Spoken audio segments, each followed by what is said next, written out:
Oke teman-teman, di video kali ini aku bakal bahas router OSPF, yaitu salah satu router dinamis ya.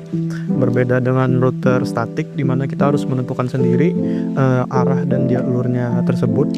Di routing dinamis itu ditentukan otomatis teman-teman. Salah satunya ini adalah OSPF yang dimana dia menentukan otomatisnya itu berdasarkan cost atau berdasarkan ke ada orang.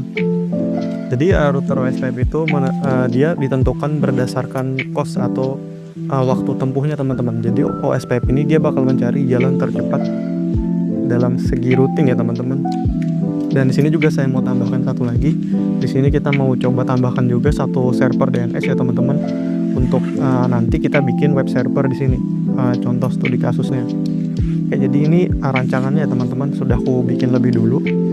Jadi di sini aku siapkan kliennya IP-nya 10, di sini 20, sini 30, dan di sini 40 teman-teman. Oke, langsung aja kita coba. Sini aku udah coba tadi. Kita deskripsikan dulu interface-nya. Di sini 0/0 teman-teman yang mengarah ke switch ya. Kita bikin IP-nya dulu. Sini kita pakai 10.1 255.256.0. Sekarang kita udah kasih IP yang menuju ke switch. Kita bakal coba bikin IP DHCP pool teman-teman.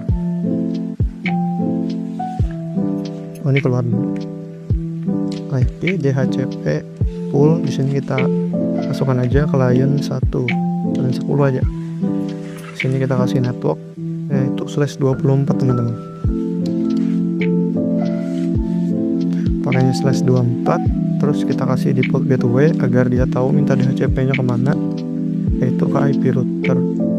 Lalu di sini kita bakal set DNS ya. DNS di sini aku bakal set 40.2 teman-teman. Yang nantinya bakal dipakai di sini ya teman-teman. DNS server kita. Kita keluar. Terus kita bikin yang menuju ke router 2 teman-teman. Di sini itu 0/1. Sini aku bakal pakai /30 aja. Yang IP-nya itu 1.1. Netmax-nya itu 252/30. Oke, no SH. Oke, ini udah, kita sudah bikin DHCP, sudah bikin arah juga ke router 2 ya. Kita sudah ngasih IP. Selanjutnya kita bakal kasih DHCP juga di sini. Connect langsung aja. Ini udah nyala. Nggak bisa ya. Enable dulu. Connect. Udah masuk. Kita ke interface 00. Sini kita kasih IP sesuai yang di topologi ini ya, 20.1. Kita pakai /24 0SH. Sekarang kita bikin IP DHCP poolnya ke klien 20. Sini kita kasih network. Terus kita kasih 20/0 karena /24 jadi 0 ya teman-teman, networknya. Kita kasih default gateway menuju router 2 20.1. Lalu kita kasih DNS. DNS sama kita pakai 40.2 teman-teman. Oke, ini udah, kita coba dulu ya apakah masing-masing dari komputer ini dapat IP teman-teman. Kita coba dulu. Oke, itu dapat ya. Di sini juga kita coba apakah dapat.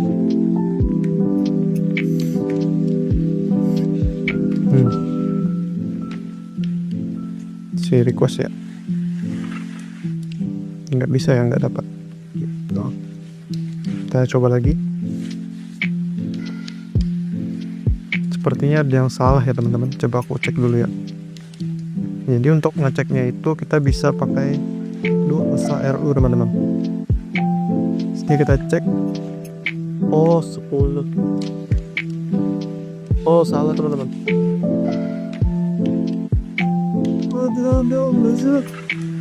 Pantas ya, nggak bisa. Ternyata DHCP poolnya itu salah teman-teman. kita timpa aja client 10 ya namanya. Oke, client 10 di sini kita ganti networknya teman-teman ke 92.168 10.0.205.205.0. Oke, harusnya udah bisa ya. Coba kita cek lagi. Oke, udah bisa. Sekarang kita ini kita kasih IP menuju router 1 teman-teman. Kita pilih dulu interface-nya apa. Sini kita 0.1 ya yang menuju ke arah router 1. Sini kita kasih IP 1/2 aja teman-teman. Sama masih pakai /30. Kita no SH. Oke, ini udah jalan. Sekarang kita lanjut ya di sini. Tuh nih teman-teman. Yang menuju ke router 3 belum teman-teman. Kita deskripsikan. Oke. 0.2. Coba kita cek dulu ya. Tepuk salah. Ya 0.2 ya teman-teman. Langsung aja. Terus kita kasih dia IP. Karena kan sudah habis tadi ya networknya. Sampai di 3 itu broadcast, 4 itu networknya. Berarti sekarang kita makainya 1.5 teman-teman.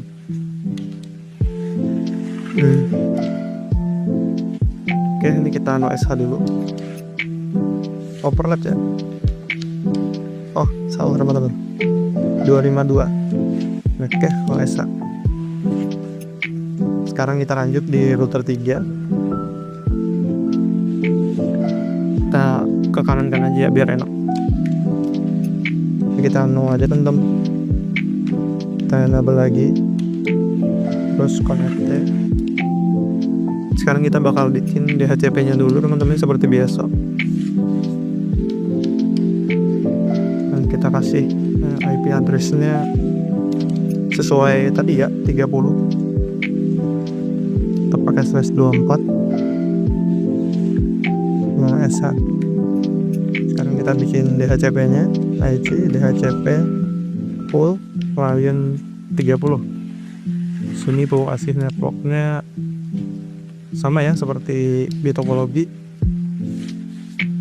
pakainya /24. Terus ini juga gitu ada tuh 68 30.1. Terus DNS sama kita bakal pakai 40.2 teman-teman. Kayaknya udah ya. Sekarang kita ke ini ya, ke interface menuju router 2. Itu gig, aku cek dulu ya teman-teman. Sepertinya itu gig 1, gig 0/1 ya, 0/1 ya teman-teman. Tes BDB Ethernet udah 0/1. Sini kita bakal kasih IP dia 6 ya teman-teman. Sakit jadi kena 252. Jangan lupa no SH. Oke, udah terhubung. Sekarang aku bakal ngasih IP juga. Aku bakal ngasih IP ke router 4 ya teman-teman. Kasih 0.2 ya, 0/2. Ini tadi itu sampai 5, sini 5, 6, 7 itu broadcast, 8 itu network. Berarti kita sini 9 ya teman-teman. 1.9. Kita pakai /30 lagi biar mana. Oke, sah. Ya, ini udah. Lanjut di sini.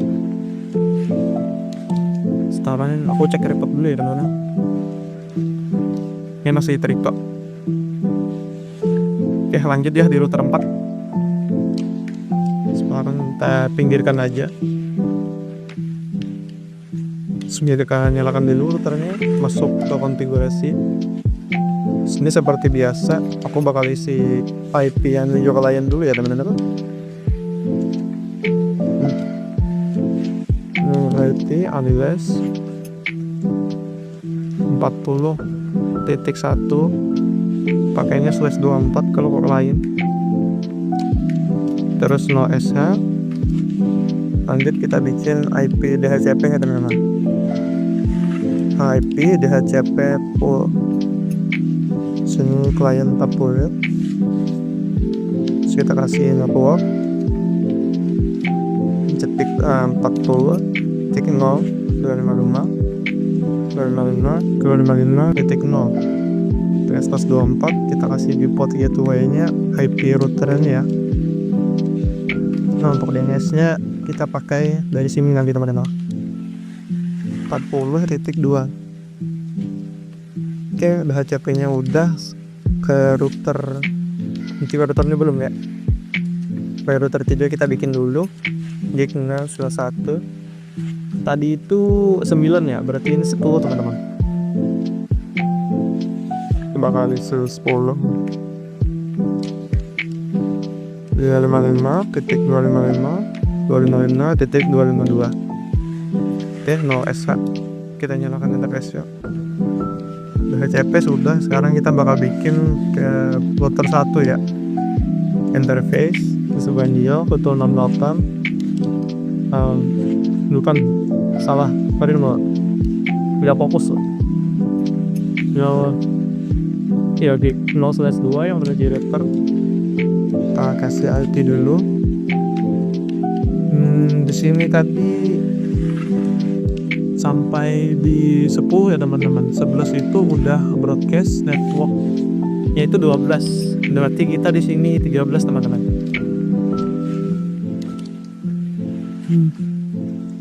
Normalia mau asal. Oh salah itu teman-teman. Oke harusnya benar. Gua esok. Kita udah punya DHCP ya. Sekarang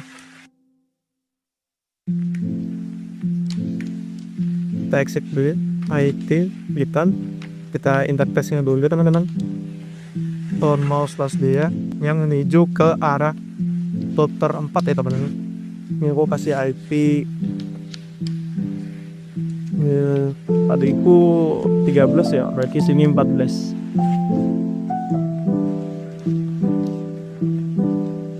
Oke, nge-restart. Aku cek dulu ya teman-teman. Kami pun ya 13. Oh, aku bakal nobis networknya dulu ya teman-teman, biar enak ketika nge-rating. Jadi network di sini itu 0 ya. Di sini itu ini 1 2. Ini networknya 4. Siapnya apa? Di sini masih yang ke bawah teman-teman. Yang ke bawah itu 12. Tapi aku rasa udah ya. Kita bakal cekin dulu klien-klien. Kita bakal berbakat IT.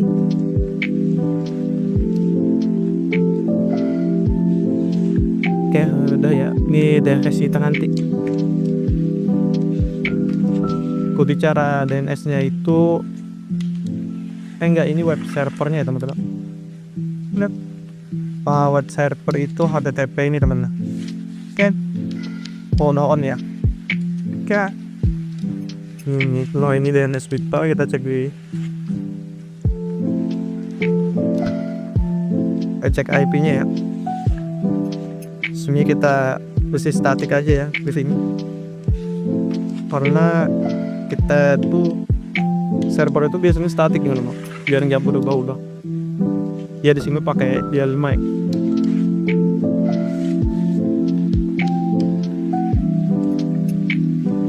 Oke, kita cek juga ini IP-nya udah dapat apa enggak.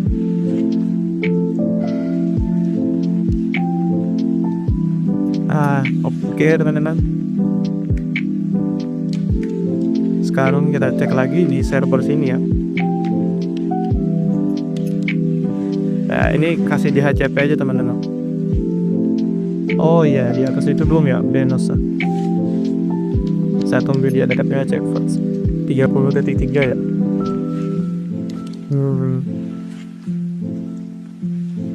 Dari besar tuh. gateway-nya udah dapat, berarti di sini belum ya. Cek static deserting ini ya. Nah, dia bagi di sini kita bakal kasih IP 40.1, DNS-nya kita kasih media aja. April.2 untuk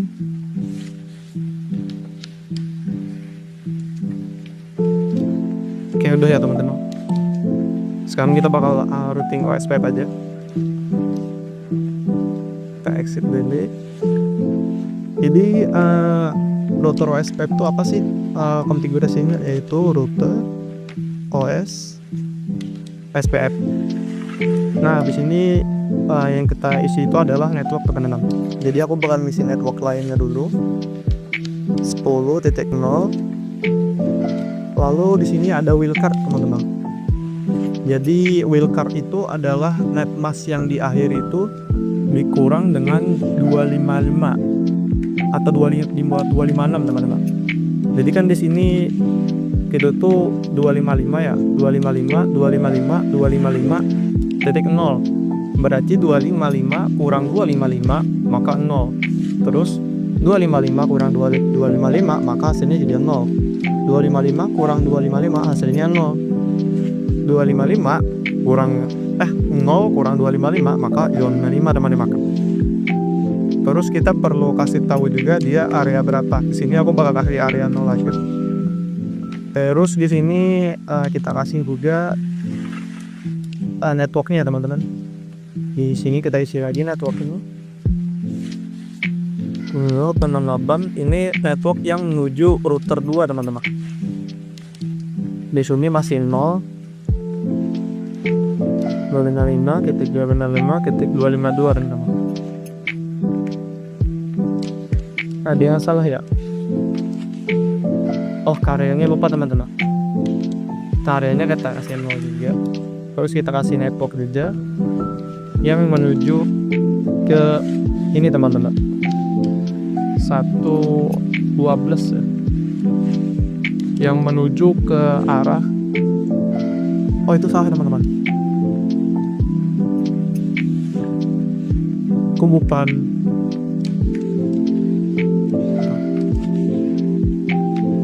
Nah, yang satu ini teman-teman. Ini bukan 255. Nah, ini 0 255 3 teman-teman. Karena 252 dikurang 255 itu sama dengan 3 teman-teman. Kok salah ya tadi? Area 0. Oke, udah. Karena kita isi juga ini sama ya teman-teman. Di area 0 juga. Oke, ini udah kita isi. Sekarang kita kasih ini teman-teman.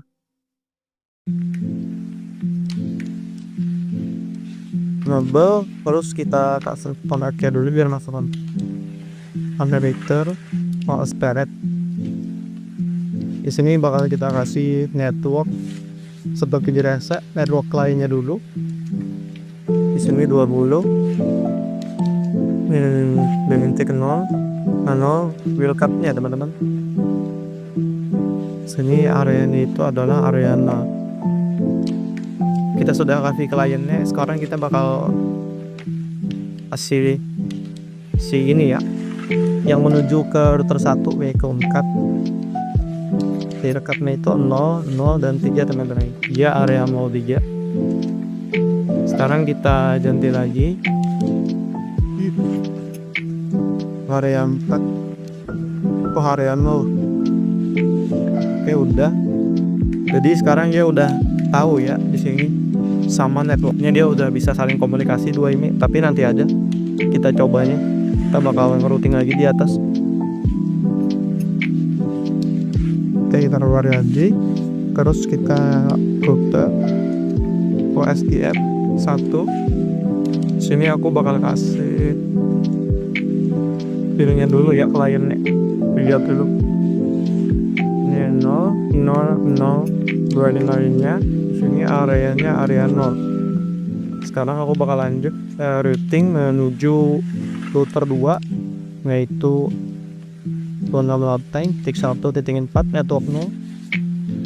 WD-card-nya itu 3, dia berada di area 0 teman-teman. Sekarang lanjut lagi,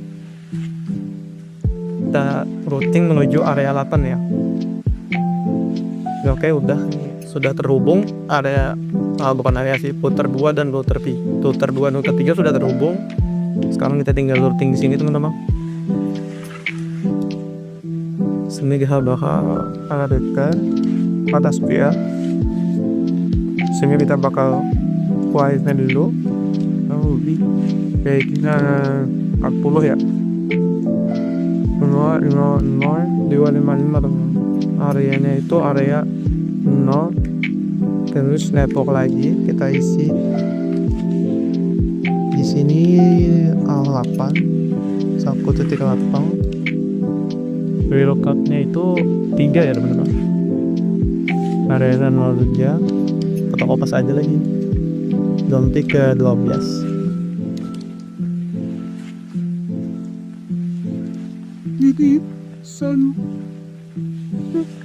Sekarang kita coba dulu. Kayaknya udah terhubung ya teman-teman. Sekarang kita kan punya DNS server nih teman-teman. Kita juga udah setting DNS-nya itu di masing-masing klien itu 40.2. Nah, lihatnya itu aku bakal kasih servisnya nomor DNS. Nah, sini aku bakal kasih, kita nyalain dulu ya. Daus ya, Dauston. Di sini aku bakal arahin ke IP si server kita ya, K30. Aku cek dulu ya. Pas tetap 30.3 teman-teman. Jadi aku bakal 30.3 lah. Aku pakai servis ini yang biasanya servis A ini buat mengubah alamat IP menjadi domain teman-teman, atau menerjemahkan. Sekarang kita bisa coba komunikasi ke masing-masing deal ya. Oke, ini udah ya. Terus kita coba dulu koneksi-koneksinya ya teman-teman, takutnya nggak connect. Oke, udah ya. Harusnya ini udah semua ya teman-teman. Dan sekarang aku bakal coba untuk akses domain tadi teman-teman. Jadi kita bisa pakai web browser.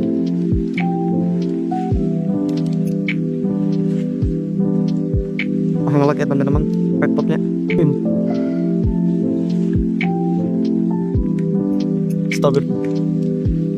Alhamdulillah teman-teman. Soalnya laptopnya nggak kuat. Ini kita coba ya, kita review. Udah bisa teman-teman ya, dia udah bisa ngakses domain. Nah, jadi nantinya itu kita bakal ACL nih teman-teman. Anggapnya tuh studi kasusnya aplikasi kita punya perusahaan kita punya aplikasi web yang diharuskan di PC misalnya IT aja atau akuntan yang boleh akses, sedangkan di PC lain itu nggak boleh teman-teman. Nah, sekarang aku bakal liatin juga nih bagaimana si OSPF itu ngecari hubnya otomatis ya teman-teman. Ini kan udah otomatis ya routingnya, mereka udah saling kenal ya, udah bisa semua. Sekarang kita bakal pakai fitur yang namanya itu traceroute teman-teman. Jadi traceroute itu berguna buat kita melihat jalur dia itu kemana sih, lewat mana aja teman-teman. Nah, jadi kita bakal traceroute aja. Traceroute sekarang ini kita di PC C0 ya, berarti di sini aku mau ke ini dah, ke apa sih namanya itu, aplikasi web kita teman-teman. Jatuh tiga. Kok nggak bisa ya? Restart.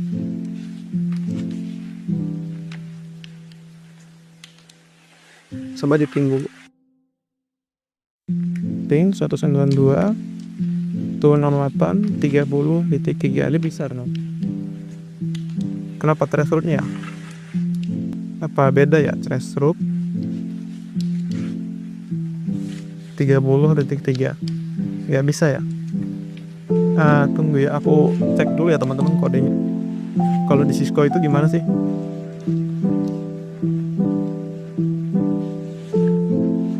Bandung Press Wup. Hmm, iya sih bener ya. Command prompt-nya itu emang traceroute.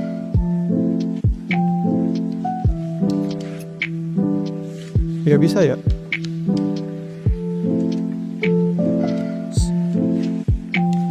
Apa emang di router ya teman-teman? Traceroute bisa ya. 30.3.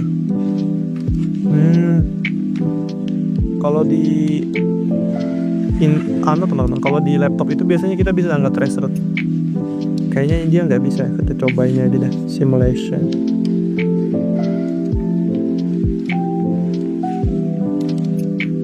Kita jalankan aja. Gimana sih dia? Nah, itu dia ngirim pesan ya teman-teman. Nah, itu simulasinya, dia ngirim pesan. Terusin. Nah, dia otomatis teman-teman cari jalur terdekatnya buat kemana. Itu dikirim. Jadi si OSPF itu dia bakal cari jalur yang paling cepat buat sampai ke klien teman-teman. Biasanya itu yang saya baca-baca itu dan saya tanya-tanya juga, biasanya OSPF ini dipakai backbone buat ISP teman-teman. Itu saja mungkin teman-teman, karena traceroute-nya nggak bisa ya di laptop maupun di routernya. Jadi menurut saya segini saja untuk OSPF dan DNS server ya teman-teman. Ini aku ganti dulu ke real time aja. Jadi OSPF tadi itu yang perlu kita config apa aja sih? Pertama itu kita perlu networknya, kita perlu tahu network. Terus kita perlu tahu wildcard-nya teman-teman. Wildcard tadi itu yang 255. Netmax kita itu dikurang sama angka 255 teman-teman. Gampangnya gitu. Jadi kalau dia /24 maka 0.0.0.255. Kalau dia pakai /30 kayak saya tadi itu 0.0.0.3 teman-teman. Dan areanya itu samakan aja teman-teman di area 0. Oke, untuk SPF gitu teman-teman, dan implementasinya seperti tadi ya teman-teman. Dia akan mencari jalur tercepat menuju targetnya teman-teman. Nah, untuk DNS server tadi itu kalian cuma perlu isi di DHCP-nya teman-teman. Kalian kasih akses si DNS-nya ini, kalian perlu samakan teman-teman. Karena kalau DNS-nya nggak pakai yang IP ini teman-teman, dia nggak bakalan bisa buka si web servernya di sini tadi teman-teman. Dan untuk konfigurasi web servernya itu gampang aja ya teman-teman. Ini tinggal kalian nyalain aja. Mungkin kalau kalian mau bisa ini diedit-edit, tapi saya nggak perlu ya teman-teman. Lalu untuk DNS-nya kalian tinggal nyalakan dan bikinlah service-nya itu record buat mentranslate IP address jadi nama domain teman-teman. Ini seperti yang saya bikin ya. Nanti kalian tulis aja nama domainnya, terus IP address web servernya teman-teman. Mungkin itu saja ya teman-teman yang bisa saya share pengalaman saya. Sekian, terima kasih teman-teman.